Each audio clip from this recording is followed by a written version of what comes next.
सगळी मुळी वस्तूवरची तोपर्यंत दाऱ्याचा इथला विषय निघत नाही, तोपर्यंत मशीन चालू झाली की मला लगेच सांगायला यायचं आणि पहिलं पुढून माझ्याकडे यायचं. मुळीक वस्तीतील शेतकऱ्यांच्या तक्रारीनंतर जलवाहिनीचे काम बंद, शेखर गोरे यांचा सज्जड इशारा.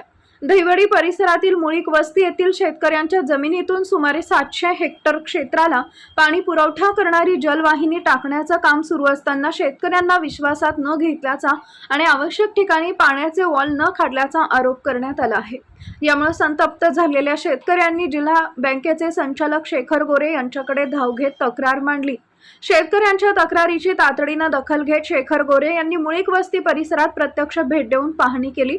यावेळी त्यांनी उपस्थित शेतकऱ्यांशी सविस्तर चर्चा करून त्यांच्या अडचणी जाणून घेतल्या.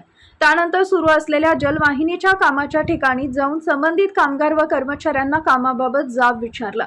शेतकऱ्यांच्या म्हणण्यानुसार कोणतीही पूर्वसूचना अथवा नोटीस न देता त्यांच्या जमिनीतून पाईपलाईन टाकण्याचे काम सुरू करण्यात आले.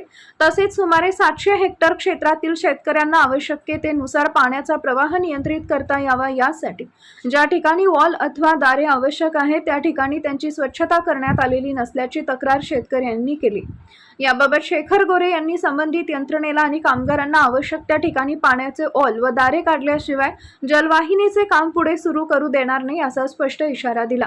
शेतकऱ्यांच्या प्रश्नांकडे दुर्लक्ष करून काम सुरू ठेवलं जाणार नाही अशी भूमिका त्यांनी यावेळी घेतली. शेखर गोरे यांच्या पाहणीनंतर कामावर असलेल्या कर्मचाऱ्यांनी तात्काळ सुरू असलेलं काम थांबवले. शेतकऱ्यांच्या मागणीनुसार आवश्यक त्या ठिकाणी वॉल व दारे काढल्यानंतरच पुढील काम सुरू करण्याचे निर्देश देण्यात आले. दरम्यान या पाहणीवेळी परिसरातील लाभार्थी, शेतकरी तसेच ग्रामस्थ मोठ्या संख्येनं उपस्थित होते. जलवाहिनीच्या कामामुळे आपल्या शेतीला पाणी मिळण्याच्या प्रक्रियेत अडथळा निर्माण होऊ नये आणि प्रत्येक लाभार्थी शेतकऱ्याला न्याय मिळावा अशी मागणी यावेळी शेतकऱ्यांनी शेखर गोरे यांच्याकडे केली. शेतकऱ्यांना विश्वासात घेऊन त्यांच्या अडचणींचं निराकरण करून जलवाहिनीचं काम करण्यात यावे अशी अपेक्षा परिसरातील शेतकऱ्यांनी व्यक्त केली आहे. शेतकऱ्यांच्या तक्रारीनंतर प्रत्यक्ष घटनास्थळी जाऊन काम थांबवण्यात आल्यानं आता संबंधित यंत्रणा पुढील कार्यवाही कशी करते याकडे मुळीक वस्ती परिसरातील शेतकऱ्यांचं लक्ष लागलंय.